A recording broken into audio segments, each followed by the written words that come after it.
Hello नमस्कार दोस्तों, मैं प्रियंका द्विवेदी स्वागत करती हूँ आप सभी का।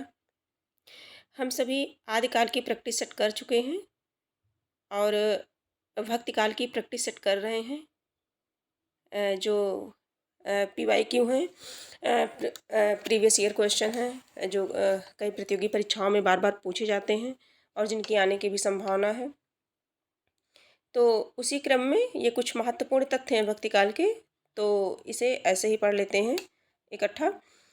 देखते हैं कि भक्त शब्द का सर्वप्रथम उल्लेख श्वेताश्वतर उपनिषद में मिलता है। कहाँ मिलता है?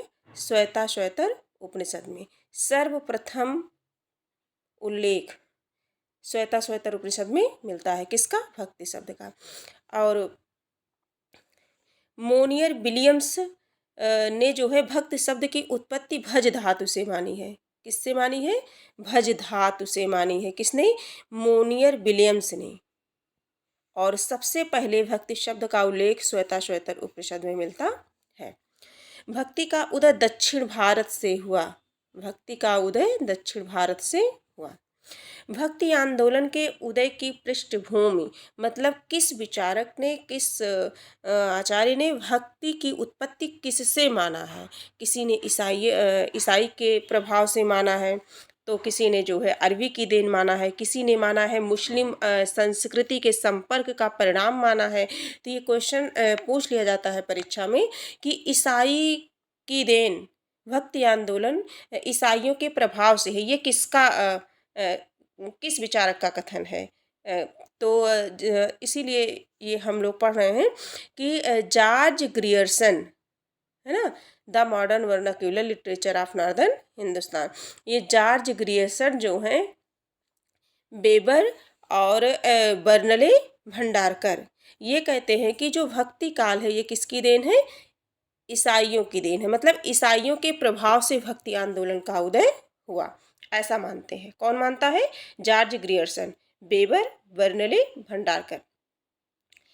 अरबी की देन कौन मानता है? तो ताराचंद, विचारक ताराचंद्र जो है कहते हैं कि अरबी की देन है, ये अरबी की देन है। क्या? भक्ति आंदोलन। अगला है आबिद हुसैन। आबिद हुसैन मुस्लिम संस्कृति के संपर्क का परिणाम माना है। मुस्लिम संस्कृति के संपर्क का परिणाम माना है।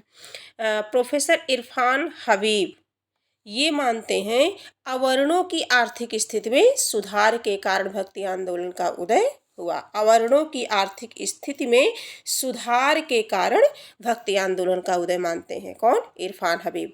डॉक्टर सतीश चंद्र मानते हैं राजपूतों की पराजय के कारण, राजपूतों की पराजय के कारण ब्राह्मणों की सत्ता के हाथ से कर्मकांडों की अल्पता, बौद्ध धर्म की क्षयग्रस्तता और सूफी संतों का प्रभाव। क्या क्या मानते हैं?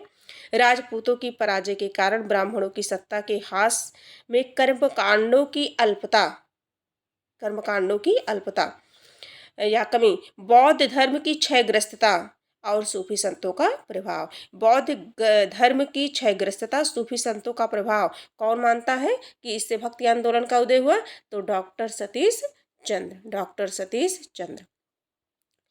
अगला जो कथन है, मोस्ट इम्पॉर्टेंट कथन है, ये कथन है कि आचार्य रामचंद्र शुक्ल विचारक मानते हैं कि मुस्लिम आक्रमण से पराजय के कारण हताश जाति या सांस्कृतिक संकट के कारण भक्ति काल का उदय हुआ। किसके कारण? मुस्लिम आक्रमण से पराजय के कारण, हताश जाति तथा सांस्कृतिक संकट के कारण भक्ति काल का उदय हुआ। ये कौन मानते हैं? आचार्य रामचंद्र शुक्ल। और आचार्य रामचंद्र शुक्ल, आचार्य हजारी प्रसाद द्विवेदी, ये अधिकतर परीक्षा में पूछे जाते हैं। तो अगला है हजारी प्रसाद द्विवेदी को भी जान लेते हैं। भारतीय चिंता का स्वाभाविक विकास, भारतीय चिंता का स्वाभाविक विकास अगर इस्लामी आक्रमण की देन तो उद्भव उत्तर भारत में होना चाहिए था। कह रहे हैं कि अगर भारतीय चिंता का स्वाभाविक विकास इस्लामी आक्रमण की देन है तो इसका उद्भव कहाँ होना चाहिए था? उत्तर भारत में। लेकिन भक्ति कहाँ से आई? दक्षिण भारत से, है ना। किंतु आरंभ दक्षिण में हुआ, किंतु आरंभ, इसका भक्ति का आरंभ कहाँ हुआ? दक्षिण में हुआ। साथ ही भक्ति काव्य में हताशा या निराशा का भाव नहीं बल्कि उत्साह और जिजीविषा का काव्य है। ये कौन है? हजारी प्रसाद द्विवेदी कहते हैं। इनका फिर से देख लेते हैं। इस्लामी भारतीय चिंता का स्वाभाविक विकास अगर इस्लामी आक्रमण की देन है तो उद्भव उत्तर भारत में होना चाहिए था। कह रहे हैं अगर इस्लामी आप लोग मानते हैं, उनका खंडन करते हैं शुक्ल जी का। कहते हैं कि अगर इस्लामी आप मानते हैं तो इसका तो विकास जो है कहाँ होना चाहिए था? उद्भव उत्तर भारत में होना चाहिए था। लेकिन ये क्या हुआ? ये दक्षिण भारत में हुआ इसका आरंभ। साथ ही भक्ति काव्य में हताशा या निराशा का भाव नहीं बल्कि उत्साह और जिजीविषा का काव्य है।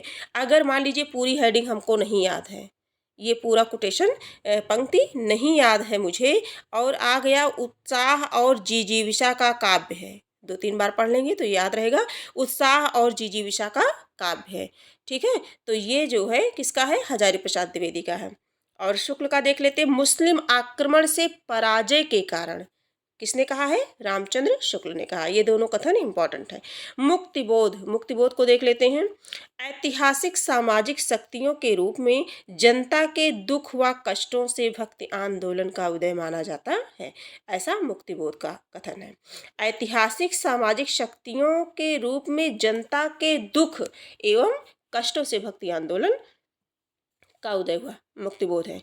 रामविलास शर्मा, रामविलास शर्मा, भक्ति आंदोलन एक जातीय और जनवादी आंदोलन है। अगर पूछ लिया गया कि भक्ति आंदोलन एक जातीय और जनवादी आंदोलन है, यह कथन किसका है? तो किसका है? रामविलास शर्मा का है।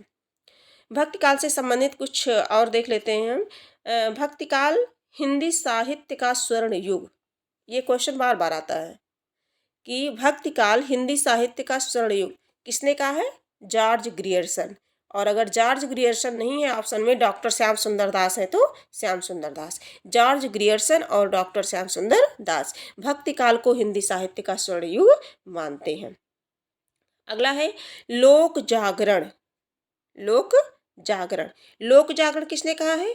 तो लोक जागरण जो है आचार्य हजारी प्रसाद, लोक जागरण आचार्य हजारी प्रसाद ने कहा है। लोक जागरण आचार्य हजारी प्रसाद ने कहा है। लोक जागरण काल रामविलास शर्मा ने। और लोक जागरण काल किसने कहा है? रामविलास शर्मा। देखिए लोक जागरण ये किसने कहा है? इसे कहा है हजारी प्रसाद द्विवेदी ने, हजारी प्रसाद ने, ठीक है। हजारी प्रसाद द्विवेदी ने कहा है इसे।